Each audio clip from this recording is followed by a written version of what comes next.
ওম শান্তি। Good morning. আজ 11ই December 2025 সাল। প্রতিটি দিনের মতো নতুন সকাল, নতুন প্রকাশ, নতুন আরেকটি সময়, নতুন যাত্রাপথ।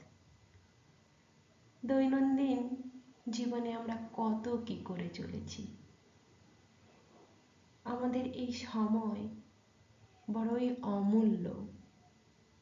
কিন্তু দেখুন কিভাবে বর্তমানে মানুষ মোবাইল, টিভি এবং পরচর্চা অনেক অপ্রয়োজনীয় জিনিসে আমরা সময় ব্যয় করি। আমরা যদি জানতে পারি যে এই সময় এক অমর অলৌকিক সময় চলছে। মৃত্যু লোক আর অমর লোক। আমরা যে শরীর নিয়ে এত ভাবি, সেই শরীর কিন্তু বিনাশী। প্রতিদিন একটু একটু করে শরীরের পরিবর্তন হয় এবং একদিন এই শরীর এই পৃথিবীর বুকে বিলীন হয়ে যায়। কিন্তু ঈশ্বর আমাদেরকে বলেন, তুমি শরীরের ভেতরে থাকা সেই অমর জ্যোতি, সেই আত্মা, তোমার মৃত্যু নেই, তুমি অমর, অবিনশ্বর। কিন্তু দেখুন এই জ্ঞান আমাদের মধ্যে আজ নেই। আমরা এতটাই বৈভব, সমাজে, পরিবেশের দ্বারা প্রভাবিত হয়ে গেছি, স্বয়ংকে চিনি না, স্বয়ংকে জানি না।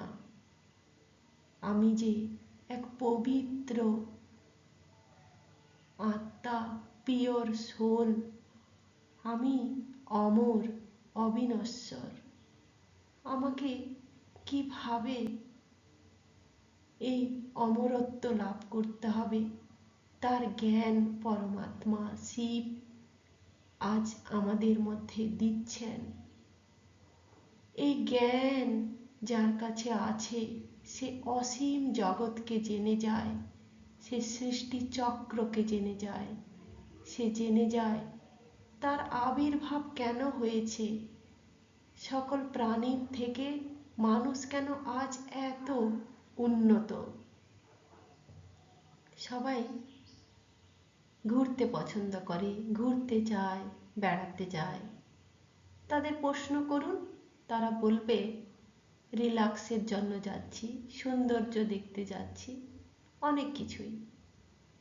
একটু ভাবুন তো, এই সৃষ্টি যে রচনা করেছে তার সৌন্দর্য যদি এত ভালো হয়, প্রকৃতি যদি এত সুন্দর হয়, তাহলে তিনি কত সুন্দর।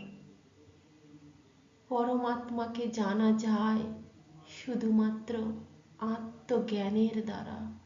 নিজেকে জানুন, নিজের আত্মচেতনাকে জাগিয়ে তুলুন। ওম শান্তি।